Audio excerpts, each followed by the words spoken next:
የአፍሪካ ዋንጫ ውድድር በምስራቅ አፍሪካ ሀገራት ኬንያ፣ ኡጋንዳና ታንዛኒያ ለመጀመሪያ ጊዜ 3 የአፍሪካ ሀገራት የሚያዘጋጁት የአፍሪካ ዋንጫ ነው። ከመጋቢት 2026 ወይም አሁን ካለንበት ጀምሮ እስከ ኖቬምበር 2026 ድረስ ደግሞ ማጣሪያዎች የሚደረጉ ይሆናሉ። በዚህ ማጣሪያ ውድድር ላይ 54 ሀገራት ተሳታፊዎች ይሆናሉ። ከ54 ሀገራቶች መካከል በአጠቃላይ 42 ሀገራቶች በቀጥታ ምድብ ድልድል ውስጥ ደረጃቸው የተሻለ ስለሆነ ይገባሉ። ከነዚህ ከ42 ሀገራት ውጭ ያሉት 12 ሀገራት ደግሞ በአፍሪካ ደረጃ እግር ኳሳቸው ደካማ ተብለው የተለዩ ናቸው። አንዱ የኢትዮጵያ ብሔራዊ ቡድን ነው ደካማ በሚል ከ12ቱ ሀገራቶች መካከል አንዱ የሆነው ማለት ነው። እነዚህ ፕሪሊሚናሪ ወይም የቅድመ ማጣሪያ ውድድር ላይ የገቡት ሀገራትን በድጋሚ ለማስታወስ ያክል ሌሴቶ፣ ቡሩንዲ፣ ኢትዮጵያ፣ ኢስዋቲኒ፣ ደቡብ ሱዳን፣ ሞሪሺየስ፣ ቻድ፣ ሳኦ ቶሜና ፕሪንሲፔ፣ ጅቡቲ፣ ሶማሊያ፣ ሲሼልስ እና ኤርትሪያ ናቸው። እነዚህ 12 ሀገራት በቅድመ ማጣሪያ ውድድር ላይ በደርሶ መልስ ሲጫወቱና ያለፉት ሀገራቶች ወደ ምድብ ድልድል ከ42ቱ ጋር 48 ሀገራቶች ሆነው ይካፈላሉ ማለት ነው። 48 ሀገራቶች እና በ12 ምድብ ነው ምድቡ የሚዋቀረው ሶፊ እና እነዚህ 6 ሀገራቶች ዛሬ ጨዋታቸውን ያደርጋሉ። ትናንትም ያደረጉ ሀገራቶች አሉ። ከዛ ውጭ ግን በቀጥታ ቅድመ ማጣሪያ ካላቸው ደረጃ አንጻር ከአፍሪካ ካላቸው ደረጃ አንጻር ነው የተቀመጡት። በነገራችን ላይ እነዚህ ሀገራቶች 42ቱ ሀገራቶች ግን በቀጥታ ምድብ ድልድል ውስጥ የሚገቡ ናቸው። ሞሮኮ፣ ሴኔጋል፣ ናይጄሪያ፣ አልጄሪያ፣ ግብፅ፣ ቱኒዚያ፣ አይቮሪ ኮስት፣ ማሊ፣ ዲሞክራቲክ ሪፐብሊክ ኮንጎ፣ ካሜሮን፣ ደቡብ አፍሪካ፣ ቡርኪና ፋሶ፣ ኬፕ ቨርዴ፣ ጋና፣ ጋቦን፣ ጊኒ፣ ኡጋንዳ፣ አንጎላ፣ ዛምቢያ፣ ቤኒን፣ ኢኳቶሪያል ጊኒ፣ ሞዛምቢክ፣ ማዳጋስካር፣ ኮሞሮስ፣ ኒጀር፣ ሊቢያ፣ ታንዛኒያ፣ ኬንያ፣ ሞሪታንያ፣ ጋምቢያ፣ ሱዳን፣ ናሚቢያ፣ ሴራሊዮን፣ ቶጎ፣ ማላዊ፣ ዚምባብዌ፣ ሩዋንዳ፣ ጊኒ ቢሳው፣ ኮንጎ ብራዛቪል፣ ቦትስዋና፣ ሴንትራል አፍሪካ ሪፐብሊክ እና ላይቤሪያ ናቸው። እነዚህ ቀጥታ ወደ ምድብ ነው የሚገቡት። 12ቱ ቡድኖች ግን በማጣሪያ ጨዋታቸውን ወይም ቅድመ ማጣሪያ መርሃ ግብራቸውን ያደርጋሉ። እነማን ናቸው? ጅቡቲ ከደቡብ ሱዳን ጋር ተጠናቋል። በነገራችን ላይ ደቡብ ሱዳን የመጀመሪያውን ጨዋታ 4-0 በሆነ ውጤት አሸነፈች። ትናንት ምሽት ደግሞ ጅቡቲ 1-0 አሸነፈች። ግን ሊያሳልፋት አልቻለም። ጅቡቲም በድምር ውጤት ደቡብ ሱዳን 4-1 በሆነ ውጤት አሸንፋ ደቡብ ሱዳን ወደ ምድብ ድልድል የገባች ሀገር ሆናለች። ከ12ቱ ደካማ ቡድኖች መካከል ደቡብ ሱዳን ምድቡን ገብታለች። ሌላው ዛሬ ጨዋታቸውን የሚያደርጉት ሀገራቶች አሉ። ከዛ በፊት ግን ሁለተኛዋ አገር በመሆን ከደቡብ ሱዳን ተቀጥላ በቅድመ ማጣሪያው ማለፏን ያረጋገጠችው ሌሴቶ ነች። ሌሴቶ ከሲሸልስ ጋር 0-0 የመጀመሪያውን ጨዋታ አጠናቀቁ። ትናንት በሌሴቶ ሜዳ ሲሸልስን 2-1 አሸነፈች። በድምር ውጤት ሌሴቶ 2-1 ልክ እንደ ደቡብ ሱዳን ሁሉ አልፋለች። ቻድ ከቡሩንዲ የመጀመሪያውን ጨዋታ ብሩንዲ 4-0 አሸንፋለች። ሶማሊያ ከሞሪሺየስ የመጀመሪያውን ጨዋታ 0-0 አጠናቀዋል። ዛሬ የሚደረግ ጨዋታ ይጠበቃል። ኤርትሪያ ከኢስዋቲኒ ኤርትራ የመጀመሪያውን ጨዋታ ኢስዋቲኒን ወይም የቀድሞ ስዋዚላንድን በሞሮኮ ላይ 2-0 አሸንፋለች። ዛሬ የመልስ ጨዋታ ያደርጋሉ ኤርትራና ስዋቲኒ። ሳኦ ቶሜና ፕሪንሲፔ ከኢትዮጵያ ሞሮኮ ላይ የኢትዮጵያ ብሔራዊ ቡድን 3-0 አሸንፏል። የመልሱን ጨዋታ ዛሬ ያደርጋሉ። የኢትዮጵያ ብሔራዊ ቡድንን የዛሬ እንቅስቃሴ ይህንን እንደ መንደርደሪያ ከገለጽ ነው። በነገራችን ላይ የምድብ ድልድል በቀጣይ ነው የሚወጣው። በቀጣይ ድልድሉ ይፋ ይደረጋል በካፍ። ስለዚህ ያኔ ድልድል የሚገቡት ሀገራቶች ተለይተው ይታወቃሉ። ዛሬ አብዛኞቹ ስለሚታወቅ ከዛ ድልድል ካፍ ያከናውናል። በምድብ 12 ምድቦችን ነው የሚያወጣው። 12 4 ቡድኖች ያሉበት 12 ምድብ 48 ብሔራዊ ቡድኖች ይደለደላሉ። ከነዚህ መካከል ከ48ቱ 24ቱ ይወድቃሉ፣ 24ቱ አፍሪካ ዋንጫ ይገባሉ። ግማሽ በግማሽ 50-50 ማለት ነው። ከእያንዳንዱ ምድብ 2-2 ስለሚያልፍ ማለት ነው። ትክክል ነው። ይህንን ነው የምናነሳው። ከፍተኛ ግብ አስቆጣሪ አቤል ያልሆነው 2 ጎል ስላስቆጠረ ማለት ነው በባለፈው ጨዋታ ሳኦ ቶሜና ፕሪንሲፔ ላይ። ስለ ዛሬው ብሔራዊ ቡድን ነጥቦች እናንሳ ሶፊ። ግን ካለን ከምናወጣው ገንዘብ አንጻር ከእግር ኳሳችን ከሚደረግለት ጥረት አንጻር ዲኤስቲቪ ሽፋን ሲሰጠው ከመኖሩ አንጻር አንድም ሀገር የለም በነገራችን ላይ ቅድመ ማጣሪያ ላይ በዲኤስቲቪ ኳሱ ሲተላለፍለት የነበረ አንድም የለም። እንደነ ጋናና ናይጄሪያ እና ደቡብ አፍሪካ፣ ዛምቢያ የመሳሰሉ ሀገራቶች ናቸው ኳሳቸው በዲኤስቲቪ እንኳን ሲተላለፍ የነበረው። ከነሱ ተርታ ሁሉ ዲኤስቲቪ ላይ ኳሳችን ሲታይ የነበረ ከፍተኛ ገንዘብ ከፋይ ከሚባሉት ሀገራቶች ተርታ ውስጥ ቶፕ 5 ውስጥ የምንገኘው እኛ ነን። ቶፕ 5 ከፍተኛ ገንዘብ ከፋይ ከምንባለው ግን ቅድመ ማጣሪያ ወይም ደካማው ብሔራዊ ቡድን ተብሎ ከተቀመጡት 12 ሀገራቶች አንዱ ነው። ከሱ መንደርደሪያ አድርገን አሰልጣኝ ዮሐንስ ሳሌ ትናንት የሰጠው ጋዜጣዊ መግለጫ አለ። ስለ ዛሬዎቹ ጨዋታዎች እናንሳ። ከዚህ በፊትም ሳኦ ቶሜና ፕሪንሲፔን ያሸነፍንበት አጋጣሚ አለ። ከዚህን ጀምር ሶፊ። እሺ ግርምዬ አመሰግናለሁ። የኢትዮጵያ ብሔራዊ ቡድን ወሳኝ ጨዋታ ነው የሚያከናውነው። የጨዋታው ክብደት ከፍ ያለ ነው። ምክንያቱም የኢትዮጵያ ብሔራዊ ቡድን ይህንን የደርሶ መልስ ጨዋታ ካሸነፈ በአፍሪካ ዋንጫ የማጣሪያ ጨዋታ ላይ ይሳተፋል። ክሊል ለማድረግ ያህል እንደው ግራ የገባቸው ካሉ አንዳንዶችም ዝም ብለ የኢትዮጵያ ብሔራዊ ቡድን ጨዋታ አለው እንጂ ለምንድን ነው የሚጫወቱ በምክንያት ነው የሚለውን አንዳንዶች ግልጽ ያልሆነላቸው አሉ። መንገድ ላይ የሚጠይቋል። ምንድን ነው የኢትዮጵያ ብሔራዊ ቡድን ጨዋታ ምናምን ይለዋል። ዛሬ ለምሳሌ ጨዋታ ስላለ ማለት ነው። እና ግልጽ ለማድረግ ያህል ባጭሩ የኢትዮጵያ ብሔራዊ ቡድን አንድ ስቴፕ ወይም ሁለት ጊዜ ተጫውቶ ነው ወደ ማጣሪያ የሚገባው። ሌሎቹ ቀጥታ በአፍሪካ ዋንጫ የሚደለደሉ ቡድኖች አሉ። 42ቱ በቀጥታ ይደለድላሉ። ከዛ 6ቱ ሀገራቶች ደግሞ ቅድም ግርምሾ እንዳነሳው በደርሶ መልስ ተጫውቶ ፕሪሊሚናሪ የሚባለው ወይም የቅድመ ማጣሪያ ጨዋታ ያደረጉና ከቅድመ ማጣሪያ ጨዋታቸው በኋላ ነው ማጣሪያው ላይ የሚገቡት ማለት ነው። ማጣሪያ ላይ ለመግባት የሚደረግ የቅድመ ማጣሪያ ጨዋታ ነው ፖይንቱ። ስለዚህ የኢትዮጵያ ብሔራዊ ቡድን ዛሬ ካሸነፈ ማጣሪያው ላይ ይገባል። ቅድም ግርምሾ እንዳስቀመጡ 12 ምድቦች ይኖራሉ። ከ12ቱ ምድቦች መካከል አንድ ውስጥ ይሆንና ይቀመጣል ማለት ነው። ካለፈ ኦልሞስት አሁን 70%ቱን ተሳክቷል። 3-0 አሸንፏል። እግር ኳስ ነው፣ ምን ሊፈጠር እንደሚችል አይታወቅም። ግን ሞሮለስ ስራውን ያገባደደ ይመስላል የኢትዮጵያ ብሔራዊ ቡድን። ይህንን አንዱ ግርምሼ በትልቁ ቦልድሊ ማንሳት ያለብን ነገር አንደኛ እዚህ ቦታ ላይ ለምን ተገኘን የሚለው መስራት ያለብን ይመስለኛል። በቀጣዮቹ ጊዜያቶች ለምን እዚህ ቦታ ላይ ልንገኝ ቻል ታምናለህ ግርምዬ? የምንገጥማት ሀገር ሳኦ ቶሜ ህዝቡ ቁጥሯ ስንት እንደሆነ ታውቃለህ? 200,000 ነው። 200,000 ነው። በአፍሪካ ሁለተኛዋ ትንሽ ሀገር ናት። ከሲሸልስ ቀጥላ ያው ተመሳሳይ ነው ቁጥራቸው፣ የህዝቡ ቁጥራቸው ግን ይሄ በ10,000 በ15,000 ተበላልጠው አንደኛና ሁለተኛ ነው የሚገኙ። ሳኦ ቶሜና ፕሪንሲፔ 200,000 ነዋሪ የሚኖርባት ሀገር ናት። ለእኛ ራሱ ይመጥናል ከእንደዚህ አይነት ሀገር ጋር መጫወት ካላቸው የእግር ኳስ ታሪክ አንጻር የእግር ኳስ ሂደት አንጻር የሚለው እንድንቆረቆርበት እንድንቆጭበት የሚያደርግ ነው። የአዲስ አበባ እኮ የአንድ ክፍለ ከተማ ወረዳ ብቻ ሳይሆን ከክፍለ ከተማ በታች የአንድ ወረዳ ነዋሪ ህዝብ ነው ያላት። ወረዳ በሎልሙስ የወረዳ አካባቢ ነው ያላቸው። የአንድ የሁለት ወረዳ ነዋሪ ነው ያላቸው። አረ አንድ ወረዳ እንዴ አዲስ አበባ ወደ በርግጥ 7 ሚሊዮን 5 ሚሊዮን ደርሷል። በርግጥ እግር ኳስ የህዝብ ቁጥር አይደለም። ከዚህ በፊትም አንድ ያስታውሳለሁ አሰልጣኙ ዮሐንስ ሳሌ በአንድ ጋዜጣው መግለጫ ላይ ኢትዮጵያ ይሄን ያህል ህዝብ ኑሯት እንዴት አፍሪካ ዋንጫ አትገባም ተብሎ ሲጠየቁ እንደሱ ከሆነማ ቻይናና ህንድ በየአመቱ የዓለም ዋንጫ ማንሳት ነበረባቸው ብሎ መልሰዋል። ልክ ናቸው። በህዝብ ቁጥር የሚለካ ሆኖ ሳይሆን ግን መሰረታዊ ነገር ብለን የምታነሳቸው ነገሮች ላይ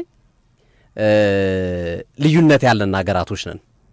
በታሪክ በእግር ኳስ ወዳድነት፣ በደጋፊዎች ሁኔታ፣ በሁሉም መመዘኛ ስናያቸው ከኛ ያነሱ ሀገራቶች ጋር ነው የምንገጥመውና ይሄ ለኢትዮጵያ ክብር አይመጥንም። ግን አንዴ ሆኗል። ይሄን ክብር እንዳይመጥን ለማድረግ ግን ቀጣይ ስቴፖች መሄድ ያለብን ነገሮች ይኖራሉ። ይሄን ድጋሜ እንዲህ አይነት ጣጣ ውስጥ ላለመግባት፣ እንዲህ አይነት ችግር ውስጥ ላለመግባት ከወዲሁ መዘጋጀት አለብን። አንዱ በአፍሪካ ዋንጫ የማጣሪያ ጨዋታ ላይ ጠንካራ ሆነ መታየት ነው።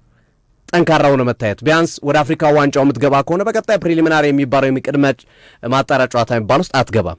ራስን ማሳየት አለብን። አንድ ነገር ለመናገር ያክል ባይዘወይ ህንድ ውስጥ ልክ አሁን እኛ ብዙ ስፖርቶችን እኛ ሀገር ለምሳሌ ሆኪ አሁን እኛ ሆኪ ይሄ የበረዶ ላይ የገና ጨዋታ ወይም ደግሞ ክሪኬት ብለን የምናነሳቸው ስፖርቶች አሉ። ለእኛ ሀገር አሁን ክሪኬት ሰው ይገባዋል አይገባው ማለት ምናገሩ። ህንድ ግን በሆኪ በክሪኬት በየአመቱ ዓለም ዋንጫ የምትሳተፍ ሀገር ነች። ለእነሱ የራሳቸው የሆነ ስፖርት አለ። ቻይና ውስጥም በተመሳሳይ አሁን ቻይናዎች ይሄ ካራቲ፣ ቴኳንዶ አይነት ነገር ውድድሮች ላይ በየአመቱ ስኬታማ ናቸው። እኛ አሁን አትሌቲክስ የምንታወቅበት ስፖርት ነዋል። እሱም አሁን እየጠፋ እየተመናመነ መጥቷል። ግን ህዝብ ቁጥር ስለበዛ እግር ኳስ ጥሩ ተጫዋች ይኖራል ወይም አይኖርም የሚለው ፓርት እንዳለ ሆኖ እሱም ሐሳቡን በአንድ በኩል የምንቀበለው ሆኖ በሌላ በኩል ደግሞ ህዝብ ሲበዛ ከዛ ሁሉ ህዝብ መካከል ጥሩ እግር ኳስ ተጫዋች እንዴት ጠፋ የሚለውን ሐሳብ ለማጠናከር ነው ብዙ ጊዜ የህዝብ ብዛትን ሰዎች የሚያነሱት። ይችን ሐሳብ ለመጠቆም ፈልጌ ነው። የኢትዮጵያ ብሔራዊ ቡድን በግራ መውሰድ ነው በቀኝ እኛም ብቻ ሳይሆን አሰልጣኞቹም ተጫዋቾቹም ያሉት ነው። የኢትዮጵያ ብሔራዊ ቡድን እዚህ ቦታ መገኘት አልነበረበትም። ለምሳሌ ብሩክ እንዳለ ለሱ ከኢትዮጵያ በሰጠው አስተያየት ላይ እንደገለጸው ከሆነ ልክ አይደለም፣ እዚህ ቦታ ላይ መገኘታችን የሚያበሳጭ ነው። ምክንያቱም ለእግር ኳስ በአፍሪካ 3ኛ 4ኛ ከፍተኛ ደሞዝ ከፋይ ሁነን ከአፍሪካ ብዙ ተጫዋቾችን የምናመጣ ሁነን እግር ኳስ ውስጥ በቢሊዮን የሚቆጠር ገንዘብ በፕሪሚየር ሊጉ ብቻ የሚንቀሳቀስባት ሀገር ላይ እንዲህ አይነት ሁኔታ መመልከት ከባድ ነው ብሎ ያነሳል። አሁን ሳኦ ቶሜና ፕሪንሲፔ ሊግ የላትም እኮ ግርሜ፣ ሊግ የላቸው፣ ጠንካራ ሊግ የላቸው። እዚህ ምድብ ላይ ያሉትን ያቸው እነ ኤርትራ ነው ያቸው እነ ስዋቲኒ ናቸው ያቸው፣ ጠንካራ ሊግ እንኳን የላቸው። የሀገር ውስጥ ሊጋቸው በጣም ደካማ ሆኖ ትመለከተዋለህ። የእግር ኳስ ታሪካቸውን በጣም ጅቡቲን ተመልከታት። አሁን ኢትዮጵያ ከጅቡቲ ከነ ኢስዋቲኒ ከነ ሳኦ ቶሜ ጋር መደልደል አለባት፣ ከነሱ ጋር በእግር ኳስ ደረጃችን በዛ ደረጃ መቀመጥ አለብን የሚለው ሊቆረቆረን ሊያበሳጨን የሚገባ ነው። ይሄ ወደ ቀጣይ ስቴፕ እንድንሄድ እንድንነሳሳ እንድንነቃቃ የነ ክቡራቶ ይድነቃቸው ተሰማ ሀገር በዚህ ደረጃ መዋረድ የለባትም የሚለውን አቋም ይዘን እንድንንቀሳቀስ የሚያደርግ ነው ብዬ አምናለሁ በዚህ ሂደት ውስጥና ይህንን ቁጭት ሁላችንም መውሰድ አለብን፣ ሁሉም መውሰድ አለበት እንደየድርሻው ማለት ነው። መጀመሪያው ዙር ጨዋታ ሞሮኮ ላይ በነበረን ጨዋታ የኢትዮጵያ ብሔራዊ ቡድን ከሳኦ ቶሜና ፕሪንሲፔ በገለልተኛ ሜዳ የተደረገ ጨዋታ ነው። ሳኦ ቶሜና ፕሪንሲፔ ሜዳ ስለሌላት በነገራችን ላይ በዓለም 189ኛ ደረጃ ላይ ነው የምትገኘው ደረጃው አሁን ላይ ማለት ነው። 200ኛ ደረጃ ላይ ነበረች ከጥቂት ወራት በፊት ማጣሪያም ስለማያደርጉ ማለት ነው ውድድር ውስጥ አይሳተፉም ነበረ ግርምዬ፣ ልክ እንደ ኤርትራ ማለት ነው አይሳተፉም። ውድድር ውስጥ ካልገባ ደረጃ ውስጥ አትገባም ነበረ መግባታችን ውድድር ውስጥ ስለሌሉ ማለት ነው። ግን አሁን ወደ ውድድሮች መምጣት ስለፈለጉና በዛ ምክንያት 200ኛ ነበሩ። አሁን ከሞሪሼስ ጋር ተጫዋቶ ሞሪሼስ ስላሸነፉ እናቻ ስለወጡ ከዛ በኋላ ወደ 189ኛ ደረጃ መጥተዋል እና በእግር ኳስ ደረጃቸው በዛ ደረጃ ያሉ ናቸው። በቃ ኦልሞስት የመጨረሻ ውራ የምትባለው ሀገር ናት ሳኦ ቶሜ። በዓለም በአፍሪካ ብቻ ሳይሆን በዓለም ማለት ነው የምንገጥማት ሀገር ወይም የገጠምናት ሀገር። የመጀመሪያው ዙር ጨዋታ ላይ የኢትዮጵያ ብሔራዊ ቡድን ይህንን ጨዋታ አሸንፏል። ማሸነፍ በራሱ ትልቅ መልካም ነገር ነው። በቃ ማንንም ይሁን ማንን በሀገር ደረጃ የገጠምከውን ቡድን ማሸነፍ ይህን ክብር እንሰጣለን። ለተጫዋቾችም ለአሰልጣኞችም ይህን ላደረጉ ክብር እንሰጣለን። ለምን በቃ እንደ ሀገር አገርን ወክለ ማንንም ግጠም ማንንም የእግር ኳስ የሰላማዊ ሜዳ ላይ በአሸናፊነት ማጠናቀቅ አስደሳች ነገር ሆኖ እንመለከተዋለን። ግን ያሸነፍንበት መንገድ ምን አይነት መንገድ ነው? 3 ጎል አስቆጥረናል። ከ3ቱ ስንቶቹ ጎሎች በራሳችን ጥረት ተገኙ? ስንቶቹ ጎሎች እነሱ ጊፍት ሰጡን? ቀጣይ የምንገጥማቸው ቡድኖች እንዲህ አይነት እድል ይሰጡናል ወይ የሚሉት ጉዳዮች መታሰብ ያለባቸው ናቸው። አይ ቲንክ ከ3 ጎሎች 2ቱ ኦልሞስት የእነሱ ስጦታ ነው። አንደኛው ግብ ጠባቂው ለከናን ማርክና በእርግጥ የልጁም ጫና እንዳለ ሆኖ ግን ከ3ቱ 2ቱ ዳይሬክትሊ ከነሱ በተሰጠ ስጦታ የተቆጠሩ ጎሎች ናቸው ከሳኦ ቶሜና ፕሪንሲፔዎች። ኢቨን 3ኛው ጎልም ተመሳሳይ ነገር ያለው ቢሆንም ግን እነዚህኞቹ ግልጽ ብሎ ይታያሉ። በራሳችን መስርተን በራሳችን ተጫወትን በራሳችን ማሸነፍን የእነሱ እንጂ ክፍተት ብቻ ጠብቀን ነው የነሱ ስህተት ብቻ ጠብቀን ስህተት የማይሰራ ብሔራዊ ቡድን ያጋጥማል። ከፍ እያሉ የሚሄዱ ብሔራዊ ቡድኖች ናቸው በቀጣይ የሚያጋጥሙና ከዛ መማር አለብንና እንዲህ አይነት ጨዋታዎች አሁን ዛሬ የምናደርገው ጨዋታ ላይም በእርግጥ በጥንቃቄ መግባት አለብን። እግር ኳስ ምንም ነገር ሊፈጠር የሚችልበት ስፖርት ነው። ምንም ነገር ሊኖር የሚችልበት ስፖርት እንደሆነ ይታወቃል። ከዛ አንጻር ሁሉም የራሱን አስተዋጽኦ ሊያደርግበት የሚገባ ስፖርት ነው። አሁን ዛሬ ያለው ጨዋታ ላይ ባለፉት ጨዋታ ከነበሩ ተጫዋቾች መካከል በጉዳት ምክንያት ላይ ያሰለፉ የሚችሉ ተጫዋቾች አሉ። ያሬድ ባዬ ልምምድ ላይ የተወሰነ ጉዳት እንዳስተናገር ተሰምቷል። ከናን ማርክነ የአየር ጸባይ አለመመቸት፣ አለመስማማት ነገር ትመለከትበታለ። ቢኒያም አይተን አሰልጣኝ ዮሐንስ ሳሌ እንዳሉት በዚህ ጨዋታ ላይ የማይሰለፍ ተጫዋች ነው። በዛሬው ጨዋታ ላይ የተወሰኑ ወሳኝ የሚባሉ ተጫዋቾች ላይኖሩ ይችላሉ፣ ሊጫወቱም ይችላሉ ከነመማቸው ምናልባት አብረን የምንመለከተው ነው የሚሆነው። ግን ይሄኛውን ዙር ላይክ ማድረጋቸው ትልቅ ነገር ነው ለሀገር ውጤት ማምጣታቸው። ግን የሚያኩራራ አይደለም። በጣም ብዙ ስራ መስራት ይጠበቅብናል። ቀጣይ የኢትዮጵያ ብሔራዊ ቡድን ሲደለደል ግርምዬ ፖት 4 ላይ ነው የሚደረደረው። ፖት 1፣ ፖት 2፣ ፖት 3፣ ፖት 4 ተብሎ ነው የሚደለደለው። ስለዚህ ፖት 4 ላይ ስትቀመጥ የመጨረሻው ውራው ሁነ ነው የምትገባው ወደ ቶፕ 4 ማለት ነው። ወደ ምድቡ ስገባ 4 ቡድኖች የሚሆንበት እድል ነው ያለው። ስለዚህ ከአራቱ ውስጥ ፖት 4 ላይ የመጨረሻው ላይ ነው የምትቀመጠው። የመጀመሪያው ላይ እንደነ ግብፅ፣ እንደነ አይቮሪ ኮስት፣ እንደነ ሴኔጋል አይነት ቡድኖች ይቀመጣሉ፣ ምናልባት እነ ቡርኪና ፋሶን ጨምሮ። ሁለተኛው ላይ በተመሳሳይ መንገድ በእነዚህ ደረጃ ያሉት በነ ናይጄሪያ በነ ካሜሮን ደረጃ ተፎካካሪ የሆኑት ብሔራዊ ቡድኖች የሚሳተፉበት ወይም የሚቀመጡበትን ሂደት አንደኛና ሁለተኛ ፖት ላይ ያሉት በብዛት ወደ ቀጣዩ ዙር የማለፍ ዕድላቸው ሰፊ የሆኑ ሀገራቶች ናቸው። ወደ ቀጣዩ ዙር የማለፍ ዕድላቸው ሰፊ የሆኑ አንደኛና ሁለተኛ ይዘው ያልፋሉ ተብሎ የሚጠበቅ ነው። ሶስተኛ ላይ ያሉት በንጽጽር ከአንደኛና ከሁለተኛ አነስ ያሉት እንደነ ማላዊ፣ ሩዋንዳ፣ ኡጋንዳ አይነት አሁን ባላቸው የእግር ኳስ ስታተስ እንደዚህ አይነት ሀገራቶች ናቸው የሚሆኑት። የመጨረሻዎቹ ግን እንደ ኢትዮጵያ አሁን የኤርትራና የስዋቲኒ አሸናፊ፣ የነ ጅቡቲ አሸናፊ እንዲህ እያለ ትንንሾቹ ሀገራቶች አራተኛው ደረጃ ላይ ይቀመጣሉ። ስለዚህ አሁንም ወደ አፍሪካ ዋንጫ ማጣሪያ ብንገባም ፈተናው ከባድ ነው የሚሆነው ማለት ነው። የምትገጥመው ከበድ ያሉ ቡድኖችን ነው፣ በብሔራዊ ቡድኖች ነው ልታገኝ የምችለው። ቅድም እንደጠቀስኩት እነ ዲያር ኮንጎ፣ እነ ቡርኪና ፋሶ በፖቱ አካባቢ የሚመደቡ ናቸው። ፖቷና ፖቱ ውስጥ ያሉ ናቸው። ግብፅ፣ አይቮሪ ኮስት፣ ሴኔጋል፣ ካሜሮን፣ ናይጄሪያ እያን የምናነሳሳቸው ሀገራቶች፣ አልጄሪያ፣ ቱኒዚያ፣ ሞሮኮ እነዚህ ሀገራቶች ቶፕዋና ቶፑት ውስጥ የሚገቡ ቡድኖች ናቸው። በአፍሪካ ዋንጫ ቅድም ግርምሾ እንዳስቀመጠው 2 ቡድኖች ነው የሚያልፉት። አንደኛና ሁለተኛ የሚወጡ ቡድኖች ከየምድባቸው 12 ምድብ ይኖራል። ነገር ግን የአፍሪካ እግር ኳስ ፌዴሬሽን ካፍ አንድ ነገር ተስፋ ሰጥቷል። ይህም ተስፋ ምንድን ነው? ተጨማሪ 4 ሀገራቶች ወይም ምርጥ 3ኛ ሆነው የሚያልፉ ሀገራቶች ውስጥ 1 2 3 4 ብለን ከ1 እስከ 4 የሚቀመጡት ሀገራቶችን ለመጨመር አቅደናል ብሏል ካፍ። ይህ ዕድል ሊኖር ይችላል፣ ይህ ዕድል ሊቀመጥ ይችላል። ምናልባት እንግዲህ በምድብ ድልድል ወቅት ይፋ እንደሚደረግ ይጠበቃል። 24 የነበረው ወደ 28 ለማሳደግ ካፍ እቅር እንዳለው ፒተር ሞትሰቤ ሰሞኑን በሰጡት አስተያየት ገልጸዋል። ቴክኒካሊ የነበሩት ጥናቶችና ይጠቅማል አይጠቅም የሚሉ ጉዳዮች መፍትሄ ያገኙ መሆኑን ተከትሎ 28 ሀገራቶች በ2027 የአፍሪካ ዋንጫ የመሳተፍ ዕድል ሊኖራቸው ይችላል። ይህንም ታሳቢ ማድረግ ያስፈልጋል። አንድና ሁለተኛ ብቻ ሳይሆን ጥሩ 3ኛ ሆኖ የሚያልፍ ቡድን ሊሳተፍ የሚችልበት ዕድል አለ። ገና ግን አልጸደቀም። ስለዚህ ይህንንም ታሳቢ አድርገህ የምትጫወትበት ሂደት ልትፈጥር ትችላለህ። ስለዚህ የኢትዮጵያ ብሔራዊ ቡድን አንድና ሁለተኛ ደረጃ የመጀመሪያው ታርጌት አንደኛና ሁለተኛ ደረጃ ይዞ ለማጠናቀቅ፣ ሁለተኛው ታርጌት ደግሞ ቢያንስ ቶፕ 4 ውስጥ ለመግባት ከምርጥ 3ቶች ውስጥ ከምርጥ 3 ብሎ ከሚያጠናቁት 12 ሀገራቶች ውስጥ 4 ውስጥ መግባት ከቻልክም ይህን ዕድል ልታገኝ የሚችልበት ዕድል ይኖራል ተብሎ ይጠበቃል። ስለዚህ ዛሬ ሳውቶሜና ፕሪንሲፔን ስንገጥም ማሰብ ያለብን ቀጣዩን ስቴፕ ነው። ሳውቶሜን ማሸነፍ፣ ሳውቶሜና ፕሪንሲፔን ድል አድርጎ ወደ ቀጣዩ ዙር ማለፍ የሚናቅ ወይም የሚጣጣል ተራ ነው ልትሮ አችልም። በእግር ኳስ በቃ ማሸነፍ ነው። ግን ቀጣይ ነገሮችን ግን እያሰብን መሄድ አለብን። ይሄኛው ድል ይሄኛው ወደ ቀጣዩ ዙር የማለፍ ወይም ወደ ምድብ የመግባት ሂደቱ ማስተማመኛ አይደለም በቀጣይ ስቴፓችን ላይ። ስለዚህ ብዙ ስራ መስራት ይኖርብናል።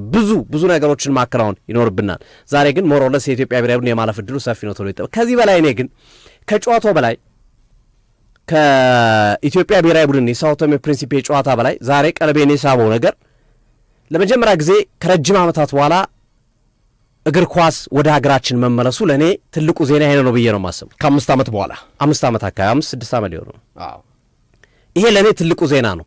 ሳኦ ቶሜን ሞሮኮ ላይ አሸንፈናል 3-0። የማለፍ ዕድላችን ሰፊ ነው በግራም ብንወስደው በቀኝ። ከዛ በላይ ግን ይሄ ነገር ትልቅ መልካም ዜና ነው።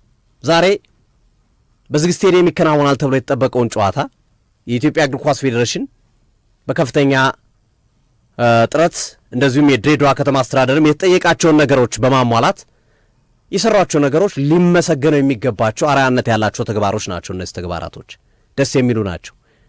በባሮ ስቴዲየም ከሚሆን ለምን በደጋፊ አናደርገው፣ ምን እናስተካክል የሚል ሀሳብ ይዞ ከካፍ ጋር ተነጋግረው በዚህ ረክ የሰሩት ስራ የኢትዮጵያ እግር ኳስ ፌዴሬሽን ሊያስመሰግን የሚገባ መልካም ስራ ነው ብዬ አስባለሁ። እና ይሄ አስደሳች ነገር ነው። ከ5-6 ዓመታት በኋላ እግር ኳሱ ይመለሳል። 10,000 ደጋፊ ይኖራል። ለቀጣይም ቀብድ ነው። የኢትዮጵያ ብሔራዊ ቡድን በጥሩ መንገድ ውድድሩ ከተከናወነ መጫወቻ ፒቹ በጥሩ መንገድ ጨዋታውን ካከናወነና ጥሩ ሪፖርት የሚቀርብ ከሆነ ቀጣይም ኢትዮጵያ በምድብ ጨዋታዎች ላይ በሀገሯ ልትጫወት የሚችልበት እድል በጣም ሰፊ ይሆናል። ይሄ ትልቁ ዜና ነው። እኔ ከጥሎ ማለፉ ጨዋታ በላይ ከዚህ ከፕሪሊሚናሪ ከቅድመ ጨዋታው በላይ ይሄ ነገር አስደስቶኛል። ለምን በቀጣይ የእግር ኳስ ሂደታችን ውስጥ ከፍተኛ ጥቅም ስላለው ማለት ነው። በእግር ኳስ እድገታችን ውስጥ ከፍተኛ ጥቅም ስላለው ኢትዮጵያ በሜዳዋ ለመጫወቷ ትልቁ ዋጋ አስከፍሏል የሚለው ነገር የሚያስኬድ ነገር ነው። የሚናቅ እውነት አይደለም። በነገራችን ላይ ኢትዮጵያ ያለፉት 5 ዓመታትን በሰው ሜዳ በገለልተኛ ሜዳ መጫወቷና አንዳንድ ጨዋታዎች ስትመለከት በሜዳዋ ተጫዋታ ቢሆን ኖሮ ብለምትመኛቸው ጨዋታዎች አሉ። ልዩ ድባብ፣ ልዩ ስሜት፣ የተጫዋቾችን ስሜት የሚያነቃቃ የደጋፊዎች ስሜት እና መሰል ነገሮች ቀላል አስተዋጽኦ የላቸውም። ደጋፊ 12ኛ ተጫዋች ነው፣ እውነትም 12ኛ ተጫዋች ነው። ስለዚህ ይሄ መበረታታ ያለበት ነው። በቀጣይ መቀጠል አለበት። አሁን እየተጠናቀቁ ያሉ ስቴዲየሞች አሉ። የባህር ዳር ስቴዲየም፣ የአዲስ አበባ አቃቂ ቃሊቲ ያለው ስቴዲየም፣ የአዳይ አበባ ስቴዲየም ጥሩ ጉዞ ላይ 1 ዓመት ምናምን የሚፈልግ ነው። ስለዚህ እነሱን መሰረት አድርገን ስንመለከት የኢትዮጵያ ብሔራዊ ቡድን ወደ ሀገሩ እግር ኳስ መመለሱ በራሱ አንድ ትልቅ ዜና ነው። ከዚህ ከቅድመ ማጣሪያው ጨዋታ በላይ የምመለከተው ወደ ሀገር ውስጥ እግር ኳስ መቀጠል አለበት። ለአንድ ጨዋታ ብቻ ነው ካፍ የፈቀደው። ይሄ መቀጠል ማደግ የሚኖርበት ይመስለኛልና ጥሩ ጅምር ነው፣ ለማመስገን ነው። ግን በቀጣይም የኢትዮጵያ ብሔራዊ ቡድን በሀገሩ የሚጫወቱበት መንገድ በትልቁ መመቻቸት እንዳለበት አስባለሁ። ለእኔ ትልቁ ዜና ይሄኛው ይመስለኛል፣ ወደ ሀገር ውስጥ ውድድሩ መመለሱ። እንግዲህ ሶፊዬ በጣም ከመጀመሪያው ልነሳ። ያልከው ነገር በጣም መሰረታዊ ነው፣ የሚያስቆጭ ነገር ነው። የኢትዮጵያ ብሔራዊ ቡድን አሁን በዚህ ደረጃ ላይ መቀመጡ ልክ ነው ወይ የሚሉ ሀሳቦች ሲነሱ በፍጹም ልክ አይደለም። ብሔራዊ ቡድናችን ከ12ቱ ውራ ተብለው ወይም የመጨረሻ ደረጃቸው ከወረዱ ሀገራቶች ተርታ ብሔራዊ ቡድናችን መመደቡ በራሱ የሊጋችንን ደካማነት የሚያሳይ ነገር ነው። ሊጋችን ላይ እየሰራን አይደለም። ሜዳዎች ላይ ኢንፍራስትራክቸር ላይ በአግባቡ እየሰራን እንደማን። በነገራችን ላይ እግር ኳስ ሲባል እግር ኳስ መጫወት ብቻ አይደለም። ኢትዮጵያ ውስጥ እግር ኳስ ስፖርትን መነሻ አድርገን ወይም ብሔራዊ ቡድናችንን ስንመለከት የትኛው የኢትዮጵያ ክለብ ነው የራሱ ስቴዲየም ያለው? እስኪ እንደው አንድ በቃ ምርጥ ስቴዲየም ከሌ የተባለው ክለብ አለው። ለምሳሌ የውጮቹን ስታይ እኮ ወይ ብዙዎቻችን የምንከታተሉ የእንግሊዝ ፕሪሚየር ሊግን ብትመለከት አርሰናል ስትል ኤምሬትስ ስቴዲየም ነው። ዌስትሃም ስትል ለንደን ኦሎምፒክ ስቴዲየም ነው። ቶተንሃም ስፐርስ ስትል ቶተንሃም ስፐርስ ስቴዲየም ነው። ኢቭን ዌምብሊ ላይ እኮ የሚጫወት ለንደን ውስጥ ካሉት መካከል የለም እኮ። ብሬንፎርድ አሁን እያነሱ ያለው የለንደን ከተማ ክለቦችን ነው። ጂቴክ ኮሚኒቲ ስቴዲየም ነው ብሬንፎርድ። ክሪስታል ፓላስ ሴልኸርስት ፓርክ ነው። ግን ለንደን ነው እነዚህ ሁሉ ቡድኖች የሚቀመጡት። ቼልሲ ስታንፎርድ ብሪጅ ነው። ፉላም ክራቨን ኮቴጅ ነው። ተመልከት፣ የሁሉ ስቴዲየም አንድ ከተማ ላይ ለንደን ላይ ብቻ ያለው ማለት ነው። የኢትዮጵያ እግር ኳስ ክለቦች አብዛኞቹ ከኢንፍራስትራክቸር ይልቅ ትኩረት የሚያደርጉት ከፍተኛ ደሞዝ መክፈሉ ላይ ነው የሚሯሯጡት። በኋላ ያ ከፍተኛ ደሞዝ ጠልፎ ይጥላቸዋል። ብሔራዊ ቡድን ባይዘወይ የክለብ ሬፕሊካ ነው። የክለብ ነጸብራቅ በአብዛኛው ክለቦችን ማለት ነው። ስለዚህ ክለቦቻችን ላይ ያለን ደካማ ሁኔታ፣ የክለብ አወቃቀራችን፣ ክለቦች የእያንዳንዱ መጫወቻ ሜዳ አለመኖራቸው። እስኪ የትኛው ክለብ ነው የራሱ ሜዳ በዚህ ሜዳ ነው ብለን የምናነሳው? እኮ አንድ ክለብ የለም።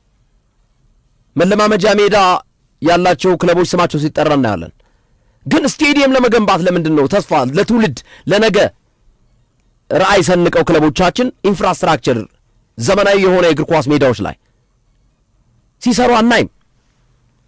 ከ12ቱ ውራ ቡድኖች መካከል ይህ ፕሪሊሚናሪ ወይም ቅድመ ማጣሪያ ገና ከማጣሪያ ከገቡት መካከል የኢትዮጵያ ብሔራዊ ቡድን ነው ብዙ ጊዜ አፍሪካ ዋንጫ የተሳተፈው። 11 ጊዜ አፍሪካ ዋንጫ ተሳትፏል። 1962 የአፍሪካ ዋንጫን ወስዷል። ከዛ ውጭ ብሩንዲ ነች 2019 ላይ የተሳተፈችው፣ ገና ከምድቧን የተባረረችው። ሌላኛዋ ደግሞ ሞሪሼስ ነች፣ በ1974 ነው፣ ከረጅም ዓመት በፊት ነው የተሳተፈችው እሷ። ሌሎቹ ግን አንድም እስካሁን ድረስ በታሪካቸው አፍሪካ ዋንጫ የሚባል ገብተው የማያውቁ ሀገራቶች ናቸው። ተሳትፎ እንኳን የማያውቁት ማለት ነው። ሌሴቶ፣ ኢስዋቲኒ፣ ደቡብ ሱዳን፣ ቻድ፣ ሳኦ ቶሜና ፕሪንሲፔ፣ ጅቡቲ፣ ሶማሊያ፣ ሲሼልስ እና ኤርትሪያ። እነዚህ አንድም ቀን አፍሪካ ዋንጫ ገብተው የማያውቁ ሀገራቶች ናቸው። ከእነዚህ ጋር እኩል ስትደለደል ትንሽ ሊቆጨን ሊጸጽተን ይገባል። ቁጭት የሚጀምረው ከእንደዚህ አይነት ቦታ ነው፣ ቦታው ላይ። ምክንያቱም ቦታ ያለው ለዛ እኮ ነው ባይዘው ህዝብ ቁጥር እኮ ባይዘው ከሰራበት እኮ ሀብት ነው እኮ ህዝብ ቁጥር ጉዳት እንዳለው ሁሉ ህዝብ ቁጥር በሌላ አቅጣጫ ደግሞ አድቫንቴጅ አለው፣ ጥቅምም አለው። ከዚህ በፊት በአንድ ወቅት የቀድሞ ጠቅላይ ሚኒስትር መለስ ዜናዊ የተናገሩት ንግግር አለ። በጣም ኢትዮጵያ ውስጥ ህዝብ ቁጥር እየበዛ ነው ሲባሉ ሰው ሲወለድ እኮ ሆዱን ብቻ አይደለም ይዞ የሚወለደው እጅና እግሩንም ይዞ ይወለዳል ብሎ የመለሱት ነገር ህዝብ ሲበዛም ጉዳት ሊኖረው ይችላል፣ ህዝብ ሲበዛም ጥቅምም አለው። እጅና እግሩን ይዞ የሚወለደው ሊሰራ እኮ ነው፣ ይሰራል ማለት ነው። የሚሰራ ኃይልም ይፈጠራል። በዚህም አንግል እዩት ብሎ ነው በወቅቱ የመለሱት አስታውሳለሁ። ስለዚህ ይሄን ያክል ህዝብ ይዘን ከዚህ ያህል ደግሞ ከብዛት ጥራት ታወጣለህ ደግሞ ከየአካባቢው ሲሆን ማለት ነው። አድቫንቴጅም ዲስአድቫንቴጅም ስላለው ማለት ነው። ያለንበት ደረጃ ስማችን ብዙ ነገራችን የሚነሳው ስለ ኢትዮጵያ ሲነሳ ታላቁ የኢትዮጵያ አየር መንገድ ይነሳል። ስለ ኢትዮጵያ ሲነሳ የአድዋ ድል ይነሳል። ስለ ኢትዮጵያ ሲነሳ ብዙ ነገር ይነሳል። እስኪ አሁን ከነዚህ ከተጠቀሱት ሀገራቶች አንድ ስማቸው ሲነሳ ቀድሞ የሚመጣልን ነገር እስኪ ምን አለ? እስኪ ምን አለ? ሜቢ ቅኝ የገዟቸው ሀገራቶች ሊመጡ ይችላሉ። ማናት ግን ቅኝ የገዛቻት የሚባል ነገር ማለት ነው።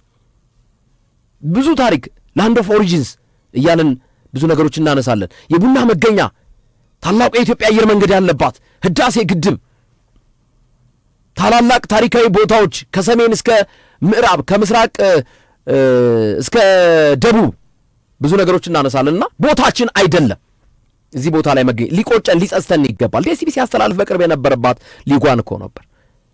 በቢሊየን የሚቆጠር ገንዘብ የምታፈስ ሀገር ላይ ነው ያለነው። ለአንድ ተጫዋች የወር ደሞዝ 800 ምናምን ሺህ ብር የምትከፍል ሀገር እኮ ነች ኢትዮጵያ። የወር ደሞዝ ነው ልብ በሉ፣ 800 ምናምን ሺህ ብር የወር ደሞዝ፣ ወይም ደግሞ ለአንድ ዓመት 10 ሚሊዮን ብር ድረስ የምትከፍል ሀገር እኮ ነች ኢትዮጵያ። ለአንድ ተጫዋች ነው እንግዲህ እያልን ያለው። በአንድ ዓመት ውስጥ ለአንድ ተጫዋች አንድ ክለብ 10 ሚሊዮን ብር የሚከፍልባት ሀገር ነች። ታዲያ በእንደዚህ በብሔራዊ ቡድን ካልተጠቀምንና ምድብ ድልድል እንኳን መግባት ካቃተን ምኑ ላይ ነው ታዲያ አንድ ክፍተታችን? ስለዚህ ይሄ ቦታ ሊጸጽተን ይገባል። ከዚህ በኋላ ቅድመ ማጣሪያ የሚለውን ማለፍ አለብን። እንደ ሌሎቹ ሀገራት እግር ኳስ እንደሌላቸው ሀገራቶች ስማችን ሊነሳ አይገባም የሚለውን ማስቀደም ፈልጋለሁ። ሳኦ ቶሜና ፕሪንሲፔን 3-0 ማሸነፋችን ጥሩ ነው፣ ወሰየው ነው። ቅድም ሶፊ እንዳልከው አነስተኛ ህዝብ ቁጥር ያላት ሀገር ናት። 2 ደሴቶች አንድ ላይ ተጣምረው የመሰረቷት ሀገር ነች። 200,000 ህዝብ ብቻ ነው የሚኖርባት። ትንሿ ከአፍሪካ ትናንሽ ሀገራቶች መካከል አንዷ ነች። ደሴቶች ናቸው ባይዘው 2 ደሴቶች ናቸው። ሳኦ ቶሜና ፕሪንሲፔ ተጣምረው እንደ ሀገር የተፈጠረችው ማለት ነው። ከሳኦ ቶሜና ፕሪንሲፔ ጋር 3-0 ይዘን መመለሳችን ጥሩ ነው። ግን በመጀመሪያው ጨዋታ እነሱም አድቫንቴጅ አግኝተው ነበር። ስህተትም ፈጥረዋል። ስህተት መፍጠራቸው ብቻ ሳይሆን ደግሞ የኢትዮጵያ ብሔራዊ ቡድንም ሳኦ ቶሜና ፕሪንሲፔ ስህተት እንዲሰሩ ስለጋበዛቸውም ነው። ፕረስ ባታረግ ባትጫን ስህተት አይሰራለም። ስለዚህ ሳኦ ቶሜና ፕሪንሲፔ እኮ ስህተት ስለሰሩ ነው እንጂ የኢትዮጵያ ብሔራዊ ቡድን ያገኘው ጎል አይደለም ብሎ ዝቅ ማድረግ ተገቢ ነው ብዬ አላምንም። ሳትጫን ፕረስ ሳታረግ ሳትለፋ እድልም እኮ ባይዘው ዝም ብሎ ስለጠበቀው እኮ አይመጣም እኮ። ትንሽ ስትሰራ ነው እድልም አብሮ የሚመጣለ ማለት ነውና የኢትዮጵያ ብሔራዊ ቡድንም ስራውን ስለሰራ ነው፣ ስለተጫናቸውም ነው፣ ፕረስ ስላደረጋቸውም ነው። ድሬዳዋ ላይ መካሄዱ እሰየው የሚያስብል ነው። ግን ለአንድ ጊዜ ብቻ ነው ወይ? ለምን ለዘላቂነት ማሳመን አልተቻለም? ለአንድ ቀን የፈቀደው ካፍ ለምንድን ነው ለቀጣዮቹን ድሬዳዋን ስቴዲየም መፍቀድ ያልፈለገው? ምን ስለሆነ?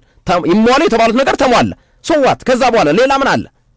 የቀረ ነገር ካለ እሱ ላይ እኔ አሁን ያልገባኝ ነገር አለ። ለአንድ ጨዋታ ብቻ ነው የሚል ነገር ማለት ምን ማለት ነው? በቃ ይሄ ክፍተት አለው ስቴዲየሙ። ክፍተት ካለው የኔ እናሟሉ ከተባለና ያ ነገር ከተባለ ግርብዬ እንትን አሉ መመዘኛዎች አሉ። ለምሳሌ የሴቶች እግር ኳስ እንዲያስተናግድ የሚፈቀድ ሜዳ አለ። ፕሪሊሚናሪ ወይም የቅድመ ውድድር ጨዋታዎችን የሚፈቀድለት ሜዳ አለ። የማጣሪያ ጨዋታዎችን የሚፈቀድለት ሜዳ አለ። ቶርናመንት የሚፈቀድለት ሜዳ አለ። ስታንዳርድ አሉ። ስለዚህ ይሄኛው ለፕሪሊሚናሪ ወይም ለቅድመ ውድድር ማጣሪያ በቂ ነው። ለማጣሪያ ውድድር ግን ይሄኛው በቂ አይደለም ነው ይመስለኛል። እንግዲህ ሌላ ምክንያት ካላቸው እግር ኳስ ፌዴሬሽን እንጠይቃለን። ግን አይ ቲንክ ይህንን ምክንያት ከዚህ በፊት ተብሎ አልነበረ ወይ ሶፊ? ከዚህ በፊት እኮ ተብሏል። ድሬዳዋ ስቴዲየም ተፈቀደ ተብሎ የኢትዮጵያ እግር ኳስ ፌዴሬሽን ሲገልጽ አልነበር እንዴ? ድሬዳዋ ኢንተርናሽናል ስቴዲየም ከካፍ ፈቃድ አግኝቷል ሲባል የነበረው ታዲያ የት ገባ? አሁን እኮ እርስ በርሱ ፓራዶክስ የሆነ ሀሳቦች እየመጡ ነው። አንዴ ተፈቅዷል፣ አንዴ የተፈቀደው ለአንድ ጨዋታ ነው፣ አንዴ አልተፈቀደም፣ ከሜዳችን ውጭ ነው ጨዋታችን የምናደርገው። ድብልቅ ያለ ነገር ነው ወይ? ክሊርሊ ይሄ ስቴዲየም የጎደለው ይሄ ነገር ነው። የምድብ ጨዋታው ለማዘጋጀት ኤን ስላላሟላ ነው የሚሉ ሀሳቦችን ማንሳት ነው። ያ አይደለም እየተባለ ያለው። ተፈቅዷል ይሉናል። አልተፈቀደም ይሉናል። ሌላው እንደገና ደግሞ ስንመጣ አይ ለአንድ ጨዋታ ብቻ ነው ይሉናል። እነሱ ምን የገባቸውም አልመሰለኝም። ባይዘው ወይ የእንግሊዝኛ ትርጉም ክፍተት አለባቸው ይሆን አልገባኝም። ምክንያቱም ክሊርሊ ቁጭ ማድረግ ነው ይሄንን እያንዳንዱን ነገር ማለት ነው የተባሉትን ነገር የፌዴሬሽኑ ሰዎች መግለጽ ነው ማስቀመጥ ነው። ለዚህ ስቴዲየም ክራይቴሪያ ይሄ ነው፣ ይሄን ጨዋታ ያሟላል፣ ይሄን ጨዋታ አያሟላም። ያ ቢሆን እኛም አንከራከርም፣ ግንዛቤው ይኖረናል። ግን አሁን እነሱ ግንዛቤ ሳይኖራቸው ፓራዶክስ የሆነ እርስ በርሱ ክላሽ የሚያደርግ ሀሳቦች ስለመጡ ነው ይሄን ሀሳብን የሰነዘርኩት። ክሊር ማድረግ ያስፈልጋል። ኤግዛክትሊ ክሊር ያው አሁን ጨዋታውን ማካሄዱ ላይ ስለሆነ ትኩረቱ ከጨዋታው በኋላ እኛም ጉዳዩን እንከታተለዋለን። ልክ ነው እንከታተለዋለን፣ እንዲያስረዱን የምናደርግ ይሆናል። ከዛ ባለፈ የቃሊቲ ስቴዲየም አቃቂ ቃሊቲ ስቴዲየም በጥሩ ሁኔታ እየተገነባ ነው። እሱ የሚፋጠንበትን መንገድ ባይዘው የእግር ኳስ ፌዴሬሽኑን መጠየቅ አለበት። አዳይ አበባ በጥሩ ሁኔታ እየሄደ ነው። ብዙ ነገሮች እየተሰሩ ነው። አካሄዱ በጣም ደስ ይላል ስቴዲየሙ። እሱም የሚፋጠንበት መንገድ ካለ ከዚህ የበለጠ እሱንም ከሚመለከታቸው አካላቶች ጋር መነጋገር ነው። ግን እየሄደበት ያሉት ሁለቱ ስቴዲየሞች አሪፍ ነው። ባህር ዳር ስቴዲየም ተጠናቋል ተብሏል። ሁሉም ነገር ሬዲ እንደሆነ የተገለጸበት ሂደት አለ። እሱንም ጉዳይ እልባት ለማግኘት የሚደረገውን ጥረት ማጠናከር ነው። ሌሎች ሜዳዎችም ላይ እንዲገነቡ ፍጥነት እንዲደረግ የራስን አስተዋጽኦ በተለይ ከእግር ኳስ ፌዴሬሽኑ ይጠበቃል። ተደጋጋሚ ጥያቄዎችን የተደረሰ የሚባሉ ነገሮችን ማለት ነው። ትናንት አሰልጣኝ ዮሐንስ ሳሌ ጋዜጣዊ መግለጫ ሰጥተዋል። ቢኒያም ትሬኒንግ ላይ እንዳልሰራ እንደ ተጫዋች ገልጸዋል። ጋቶች ፓኖም ደግሞ ወደ ብሔራዊ ቡድኑ ከሀዘን ተመልሷል። በቀጥታ ሳያርፍ ከሳውዲ አረቢያ በሳውዲ ሊግ ነው የሚጫወተው እና በሳውዲ ታችኛው ሊግ። ስለዚህ ከሳውዲ አረቢያ በቀጥታ ሳያርፍ መጥቶ ነው እንደገና ሀዘን አጋጥሞት የአባቱን ሀዘን ከዛም ሲያበረታታን ነበር የሚል ቃል አሰልጣኝ ዮሐንስ ሳሌ ገልጿል። ይሄ ጥሩ ነው፣ እሰየው የሚያስብል ነገር ነው። የጋቶች መምጣት ለብሔራዊ ቡድኑ ግብአት ይሆናል ብዬ አስባለሁ። ግን አሰልጣኝ ዮሐንስ ሳሌ መግለጫቸው ላይ አንድ በእኔ አረዳር ልክ ነው ብዬ የማላስበው ነገር ጋዜጠኛ መረጃ አቀባይ ነው እና ይሄም የእናንተ ስራ ነው፣ የጋዜጠኞች ስራ ነው። ደውላችሁ እኮ የምታበረታቱን ይገባል። ጥሩ ነው ማድረግ ቢቻል፣ ግን እንደ ግዴታ ደግሞ መታየት የለበት። የጋዜጠኛ ተግባር መረጃዎችን ማቀበል፣ ያሉ ዘገባዎችን መዘገብ፣ አንድ መረጃ የጋን ውስጥ መብራት እንዳይሆን ለህብረተሰቡ ማቅረብ ነው። ስለዚህ እንደ ግዴታ መታየት የለበትም የሚለውን ሐሳብ ለማስመር ፈልጌ ነው። ቢሆን ግን አይከፋም፣ ጉዳት ስለሌለው ማለት ነው። ግን አይዟችሁ በርቱ የምትለው መቼም ስትቀራረብ ነውና ስንቱ ጋዜጠኛ ነው ከአሰልጣኝ ዮሐንስ ሳሌ ጋር ወይ ከእያንዳንዱ ተጫዋች ጋር እየደወለ ይህን ልል የሚችለውና ይቺ አባባል ላይ ምናልባት እንደ ግዴታ መታየት የለባትም የሚለውን ለመግለጽ ያክል ነው። ከዛም በበለጠ በተጨማሪ አንድ የገለጹት ነገር አለ። ባይዘው ኢትዮጵያ ውስጥ ሶፊ የኢትዮጵያ ብሔራዊ ቡድን ሲያሸንፍ ጋዜጠኛ ተደሰት፣ የኢትዮጵያ ብሔራዊ ቡድን ሲሸነፍ እምባ እያወጣ አስተዛዘን የሚል ህግ የለም። ጋዜጠኝነት ኦል ኦቨር ዘ ወርልድ እኩል ነው። ውስጥህን ብሔራዊ ቡድን ሲሸነፍ እርር እያልክ ግን እርር ማለትህን ማሳወቅ የለብህም በተቻለ አቅም ማለት ነው። ስሜት ይፈታተናል። ሌላ ሀገር ብሔራዊ ቡድን ጎል ሲያስቆጥር ለኢትዮጵያ ብሔራዊ ቡድን በገለጽክበት ስሜት መልኩ ለዛኛው መግለጽ አለብህ። ይሄ እግር ኳስ ነው እንጂ ባይዘወይ የኢትዮጵያ ብሔራዊ ቡድንን ስለወደድክ ሀገርን ትወዳለህ ማለት አይደለም። ወይም የሀገር ስሜት የኢትዮጵያ ብሔራዊ ቡድንን ስላልተመለከትክ የሀገር ስሜት የለህም ማለት አይደለም። ለምሳሌ አንድ ስፖርት ተመልካች የት ሀገር ደጋፊ ነህ ሲባል የብራዚል ደጋፊ ነኝ ቢል ወይም የፈረንሳይ ደጋፊ ነኝ ቢል የፈረንሳይ ተወላጅ ስለሆነ ነው እንዴ? የፈረንሳይ የሀገር ስሜት ስላለው ነው የፈረንሳይን የሚደግፈው? አንድም ብሔራዊ ቡድን በተጫዋቹ ልትደግፍ ትችላለህ፣ ባጫወታቸው በማሊያቸው ልትደግፍ ትችላለህ፣ በሆነ የተለየ ተጫዋች አይተህ ቡድኑ ልትወድ ትችላለህ። የሆነ የምትደግፈው የእንግሊዝ ክለብ ላይ የሚጫወት ተጫዋች ስላለ ያን ብሔራዊ ቡድን ልትደግፍ ትችላለህ። ኦፍኮርስ ስለተወለድክ ብሔራዊ ቡድን ልትደግፍ ትችላለህ፣ የሀገርህን ብሔራዊ ቡድን። ግን ግዴታ መሆን የለበትም። ኳስ የማይመለከቱ እኮ ምንም የማይመስላቸው የኢትዮጵያ ብሔራዊ ቡድን እየተጫወተ ምንም የማይመስላቸው ሰዎች እኮ አሉ እኮ። እነሱ የኢትዮጵያ የሀገር ስሜት የላቸውም ማለት ነው። ይሄ ስህተት ነው፣ ፍጹም ስህተት ነው። ለምንድን ነው ታዲያ አርሰናል፣ ማንቸስተር ዩናይትድ፣ ማንቸስተር ሲቲ፣ ቼልሲ ሲጫወት ጋዜጠኞች የምትደግፉትን ቡድን ባታሳውቁ ጥሩ ነው? እኛ ጋዜጠኞች ማንደግፍ ይመስላችኋል እንዴ? ክለብ እንደግፋለን እኮ፣ ግን በውስጣችን ይዘን እምቅ አድርገን ይዘን ለሁሉም ክለብ ሲዲ ስፖርት እኮ ለሁሉም ክለብ እኮ እንጨፍራለን እኮ፣ ጎል ሲያገባ እኮ እናጨበጭባለን። እንደግፋለን እኮ። ግን መለየት ያለበት ጉዳይ መታወቅ ያለበት ጉዳይ የኢትዮጵያ ብሔራዊ ቡድን ከሳውቶሜ ጋር ሲጫወት ኢትዮጵያ ስታገባ ቅልጥ አርገጩህ ሳውቶሜ ስታገባ ደግሞ እየየ እያልክ አስለቅስ የሚል ሕግ የለም። ሚዛናዊ ጋዜጠኝነት አንዱ ኤቢሲ ሩሎች መካከል ኢቲክሶች መካከል ባላንስ የሚለው በትልቁ የተቀመጠ ፕሮፌሽናል ኤቲክስ አለው። ሚዛናዊ ፌርነስ፣ አለማዳላት። ምክንያቱም ይሄ ሰላማዊ ጨዋታ ነው፣ ጦርነት አይደለም። ጦርነት ቢሆን ለሀገር ታዳላል። ምክንያቱም ጦርነት ላይ መውደም አለ፣ ንብረት መጥፋት አለ፣ የሰው ህይወት መጥፋት አለ። ስለዚህ ናሽናል ኢንተረስት ወይም ብሔራዊ ጥቅምህን ታስቀድማለህ፣ የሀገርን ብሔራዊ ጥቅም። ያኔ ብዙ ጋዜጠኞች አይተህ ከሆነ ለምሳሌ አሁን ኢራንና መካከለኛው ምስራቅ ጦርነት ላይ አለ። የኢራን አንድ ጋዜጠኛ የፈለገ ታምር ብታየው ባላንስ ሊያደርግልህ አይችልም። እስራኤል እንዲያደረገች ነው፣ አሜሪካ እንዲያደረገች ነው፣ ኢራን ኖ ኢራን ውስጥ ነፍስ እየጠፋ እኮ ነው ይልሃል። ወደ ኢራን ያደላል። እስራኤላዊ ጋዜጠኛም በተመሳሳይ ለእስራኤል ለሀገሩ ነው ብሔራዊ ጥቅም።